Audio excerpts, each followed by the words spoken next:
Good morning to you all from Vineland Estates Winery here in Southern Ontario.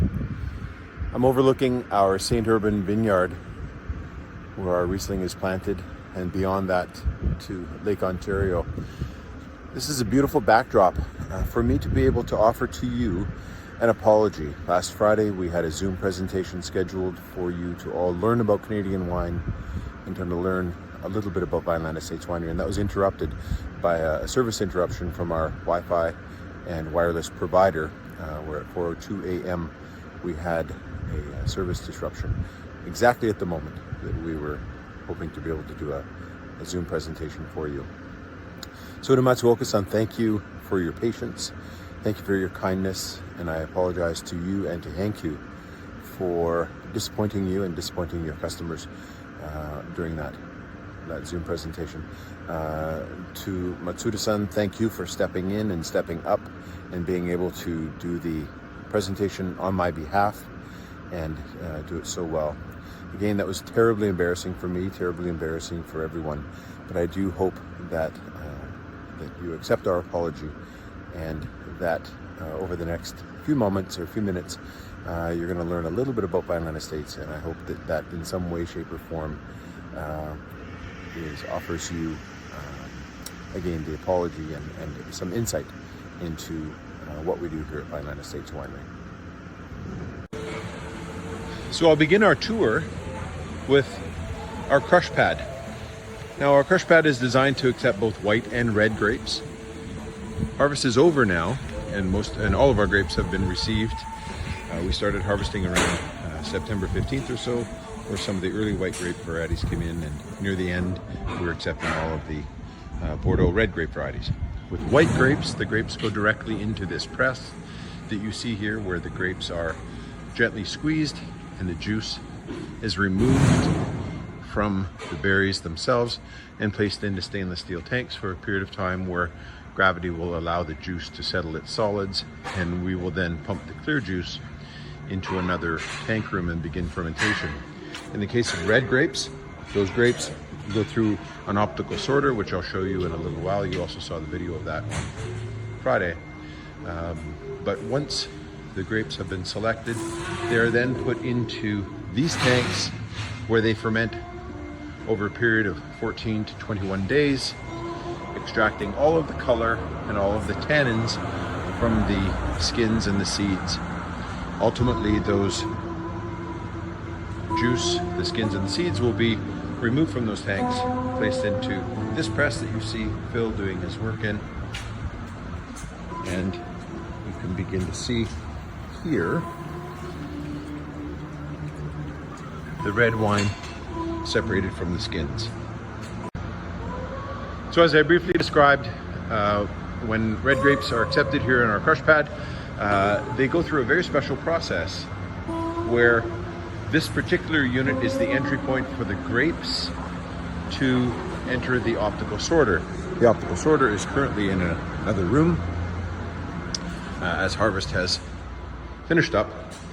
And this optical sorter is really special in that there's only a few of these in the world, and the grapes will travel across the machine that you saw earlier.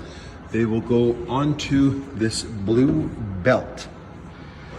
This blue belt will be holding the berries as they travel at a very high velocity. A camera sitting atop here takes a picture downwards, scans each of the individual grapes, determines whether it's the right shape, size, or color, and ejects anything that it considers inferior. That's then discarded into the vineyard and placed there as natural fertilizer. And the grapes that are accepted are then put into the tanks that you saw outside, as well as wooden vessels that we have for fermenting. As I said earlier, the grapes will then remain for about 2 weeks to 3 weeks in contact with the skins in order to be able to extract the color and the tannin. So as you saw Phil and Brad outside, they were standing on top of a press, and that press was separating the finished fermentation, red fermentation of Cabernet Franc in particular. Cabernet Franc is a grape variety that we are very, very focused on producing here at Vineland Estates Winery. The Cabernet Franc from our boutique vineyard is really considered an extraordinary wine, not only by me, but by many that have enjoyed it over the years. Mori-san, a very famous Japanese sommelier, claimed that Riesling and Cabernet Franc were the grape varieties that Ontario should focus on. So once the grapes have been separated through the press, the grapes and the skins have been separated, that red wine comes up into this cellar, which is a little bit warmer, and you can see around 19 or 20 degrees, where the wines will slowly age in this cellar for 2 or 3 months, beginning to develop some of its complexities, where at that moment we will then determine whether or not the wine will go into wooden barrels in our barrel cellar, or it will remain in stainless steel tanks for the duration of its aging, where 8 or 9 months later we will begin the bottling of those wines in our bottling line. One of the things that is incredibly important about winemaking is in fact grape growing. It's probably the most important thing that I do. I spend most of my time in the vineyards throughout the summer, and if there is an indication that my hobby and my career have merged, it's this beautiful old tractor. This is a Farmall tractor that we've had restored. In the case of white wines, as I mentioned earlier, the juice is separated from the berries themselves through the press. It's then settled in tanks and goes into one of these cellars that's a little bit noisy, I apologize. One of these cellars where it's nice and cool, and fermentation will take place over a 3 to 5 week window. In any one of the tanks that we've selected, we have 2,500 liter tanks, 5,000 liter tanks, 10,000 liter tanks, even small 225 liter barrels. And in the opposite cellar, we have 12,500 liter tanks. We produce a lot of Riesling here at Vineland Estates. Riesling is our signature grape for sure. And currently most of these tanks are filled with Riesling from our St. Urban Vineyard. The St. Urban Vineyard is a very historic site that I believe you learned a little bit about on Friday when Yoshi very kindly stepped in for me in my presentation. So you can see that we have about 21 of these 12,500 liter tanks, and each one of them is independently thermal regulated, which means I can control the temperature of each one of them. Temperature is very important through fermentation. Cooler temperatures captures more of the bright, crisp aromas that are present in the grapes and potentially in the wines. Warmer fermentations don't necessarily allow for that same aromatic expression.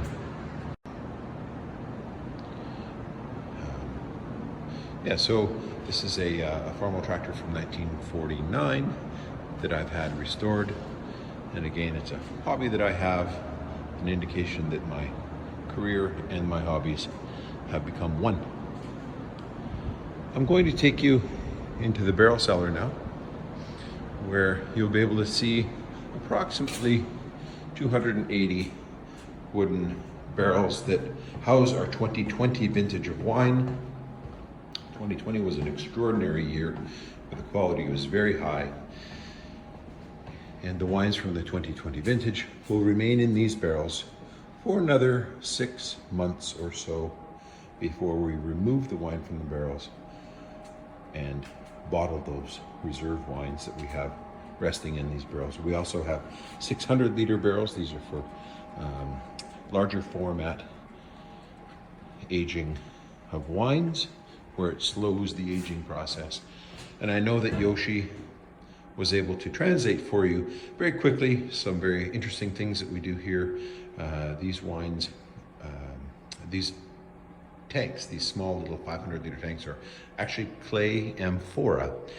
The Romans used to make wine in clay amphora, and this is a very historic, traditional way of aging wines, and we've aged a wine that we call Legacy in these clay amphora and these 600-liter barrels. This is a special wine that I hope you have the opportunity to learn about in the future. I know that Yoshi briefly spoke about it on our discussion where Wi-Fi actually worked for a brief period of time on Friday. So as we walk through the barrel cellar, you can see all of these barrels resting quietly in this nice cool environment. This is about 18 feet or 6 meters underground, so we are ensured that the temperature of this cellar remains constant throughout the year, as well as our wine library at the far end of our barrel cellar, where we have some beautiful wines that are resting quietly here, slowly aging, developing their aromas and textures. I showed you a wine from 1998 last Friday. This is a Meritage blend of Cabernet Franc, Cabernet Sauvignon, and Merlot from 1998, which was an extraordinary year as well. Possibly 2020, the wines that we have in these barrels will be as good or maybe better than the 1998 vintage. And so it's here that I'll conclude this brief tour. Again, I would like to offer my apologies to Matsuoka-san, to Matsuda-san, and more importantly to you, the customers of Hankyu, who took time from your daily lives to log onto your computers in the hopes of watching and listening to a presentation about Canadian wine and Vineland Estates Winery by me. And that didn't happen. And again, I'm terribly, terribly sorry for that. But I would like to extend an invitation to each of you that if you ever do find yourself here in Southern Ontario at Vineland Estates Winery, I would invite you to this table where we would be able to enjoy a glass of wine together, and you can enjoy our hospitality here at Vineland Estates Winery. Again, I am terribly sorry that we had that really horrible, horrible result of our Zoom presentation. But I do hope that this serves as an adequate apology. Again, Matsuoka-san and thank you very much for your support of Canadian wine and of Vineland Estates. I wish you all the success with your upcoming promotion, and I look forward to seeing each of you when I return to Japan at some point when the world opens up again and we're able to do so. So blessings to all of you, and I thank you very much. Arigatou gozaimasu.